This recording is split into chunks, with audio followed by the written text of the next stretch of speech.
Well, this whole ICE thing just blew up right in their faces. Remember when we were talking about how this was going to backfire royally on the left? Yeah, we've got communist ties, $60 million from George Soros, paid agitators. We've got Keith Ellison, the Attorney General of Minnesota, openly looking like a damn fool in the Senate hearing today. Y'all, all you have to do is let them talk. That's it. I've said it multiple times. I might make t-shirts all about that. Just making them or letting them talk, giving them microphones en masse. But if you guys are enjoying the content, you want to save the country together, you see through the propaganda, you want to continue dispelling it for everybody else who's not watching as closely as you are, hit that like button, subscribe to the channel, and turn the notification bell on. The videos are not going to like themselves, and we are on a mission here, and I would love your help in this because, my God, the propaganda is thick right now. All right, you can follow me on X at Braden LOA, of course, but let's jump right into something very important. The whole ICE thing in Minnesota, y'all, everyone on the media and everyone on the left is acting like this is going to be the end of Donald Trump and the end of the White House and the end of ICE and the end of the DHS. And they're eating their own. And when they start talking to defend their positions, they just look like idiots. All right, let me jump into something that you'd think would be front news for all the bleeding heart liberals out there who are thinking like, oh my God, we got to do something about the children. Okay, well, ICE just discovered 3,300 missing children that were trafficked in. But now, mum's the word, huh? Okay, I'm going to show you the good news, and then I'm going to show you the stupid after this. Because I'm done pulling punches. Honestly, we're going to save the country, and I don't care who doesn't like it. All right, watch this. In addition to taking public safety threats off the street, ICE, here in this state, have located 3,364 missing unaccompanied alien children.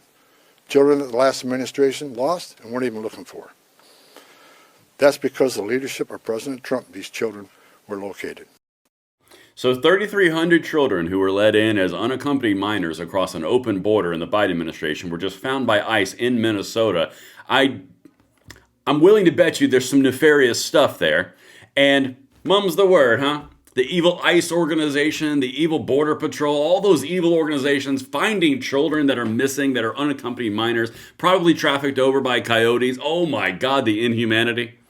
Yeah, and then you just start letting them talk. Again, guys, I'm not even pulling punches anymore. They're eating their frickin' own. Look at this. The left rages at Democrats over surrender on ICE. Absolutely pathetic, Axios says.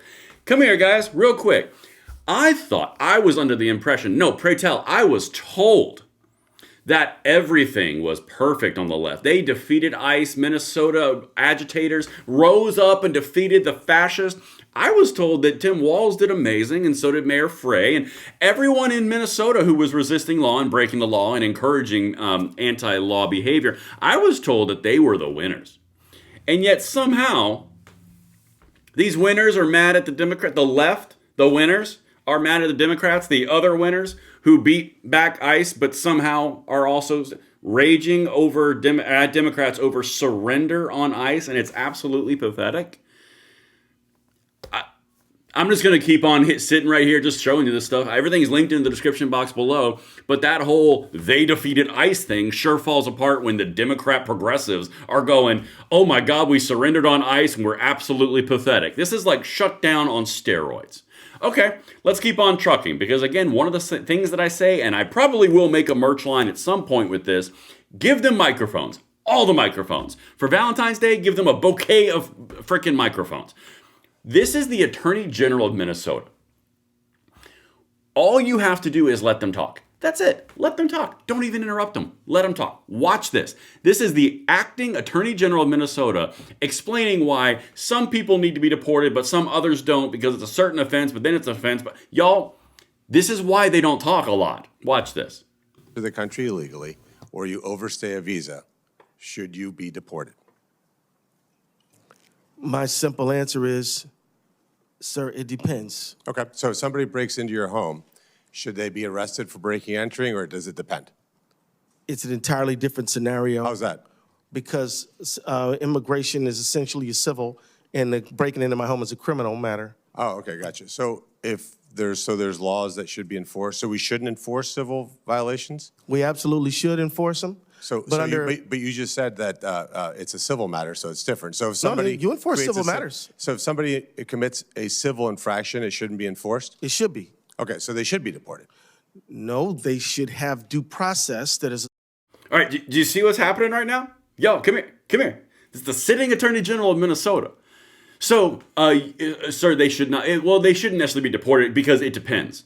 Keep in mind, this is a 60-40 opinion in polling and public perception, okay? Sanctuary cities are egregiously opposed as well. Okay, so again, baseline established. So you're saying that they should be deported, but it depends. Okay, what's it depend on? Well, enforcing the law is kind of an optional thing. Well, what about if someone breaks into your house? Well, that's a criminal offense. Oh, so criminal offense should be enforced, but civil offenses shouldn't be. No, they should be, but you just said immigration was a civil offense. Uh-oh. You see how this works? It always bites back on itself because they don't have any principle. They don't have any understanding or anything pinned to foundational law or foundational order. It's all emotions. I don't want them to be deported because I'm from a sanctuary state. By the way, we bent over a barrel and we're not sanctuary state anymore, but don't talk about that. Yo, I'm going to let it keep going because it only gets worse. Watch this. Again, sitting Attorney General of Minnesota. Associated with their petition. So, again, for example, so the act of entering the country illegally, you think we should say, well, did you really do it or not do it? It's pretty obvious that they did, right? well, I mean, it would depend on the facts of the situation, and then they might say, I just gave you the facts. They Right, but- entered the country without permission. but Senator, what if they had a good faith basis to say they would be persecuted in their home country and subjected to real oppression there? Under international law, there are provisions for them to make a case. That's a phenomenal point. Mexico and Canada, do you consider those to be safe countries or no? Generally, I do, but there are certain generally you do? Well,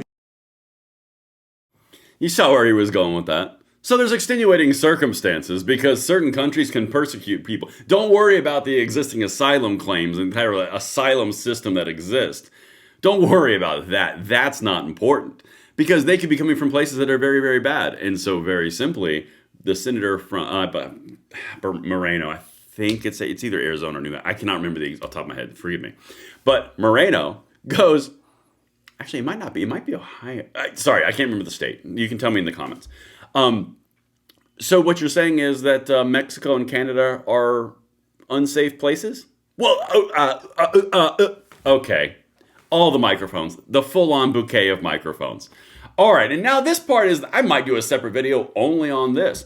Look, guys, we discovered $60 million in dark money, including Soros funding, that are funding the Minneapolis anti-ICE riots. Well, isn't that odd? I mean, like, if only someone on the internet had said something about these guys being paid agitators, like Laura Ingraham, saying it on camera, or the other conservative commentators who are literally out there going, y'all, are you seeing this? Are you seeing the dots? These names, you know what? This might push the video a little bit long. I don't care. Listen to these names. This is very important because the Chinese are involved, the CCP is involved, Neville Singham's involved. Listen to this. Your organization specializes in following nonprofit funding and organizational networks. So based on your research, what organizations have been active on the ground in Minnesota? What can you tell us? Yes, we have tracked over $60 million, according to the latest 990 disclosures, to approximately 14 groups, some of them national, others on the ground. Groups like the ACLU provide the legal defense, as well as facilitate the trainings for some of the tactics that Senator Corrin just described. A group named Democracy Forward. Take Action Minnesota has gotten over $10 million from these large NGO networks, including the Neville Roy Singham Network, Indivisible, National Lawyers Guild. I'm going to pause this real quick. Again, I might do a long-term video on this. This is phenomenal video content, stuff that you need to know and send out. But Neville Singham is a guy who is tied in with the CCP. He's a billionaire tech magnate that funds all of these anti-ICE, anti-Trump, all of these organizations that are spontaneous across the United States and liberal bastions. They're all funded by the far left and the Chinese Communist Party. That's who that is. Indivisible, that's a communist network here in the United States, also tied to the same groups. I'm telling you guys, this is all public information. Anyway, let's keep on going. CTUL, the Council on American Islamic Relations Minnesota, CARE, Minnesota 350, Voices for Racial Justice, on and on. Like I said, over $60 million just according to the latest 990 disclosures. $60 million, 14, at least 14 different groups. That sounds like a pretty broad ecosystem here. Where's this money coming from? I mean, how is it flowing to these groups? Do you have any sense? So we've built a database that contains hundreds of thousands of rows from grants from networks like the Soros Network, the Arabella Funding Network, as mentioned, the Neville Roy Singham Funding Network, many others, Tides, the Ford Foundation Network, the Rockefeller Funding Network, these massive NGOs that have billions of dollars to spend on all kinds of coordinated protest, or in this case, riot activity. All right, come here real quick. Do you understand what he just said? All of the, how would I like to say that? I don't want to say New World Order, NWO stuff. That may not be the right thing. All of the international organizations that have been around for about 100 years that are all progressive related or far left related, that are all big funding networks that promulgate strife in the United States and pay agitators to do it, and then couch the entire thing as chaos and discord in the United States. All those names just showed up. It's all astroturfed. It is all fake. And then all you have to do is let the people in office just start talking, and you can be amazed with what comes out. Let me know what you guys think in the comments below. I will see you on the next one. I'm Braden. See you later.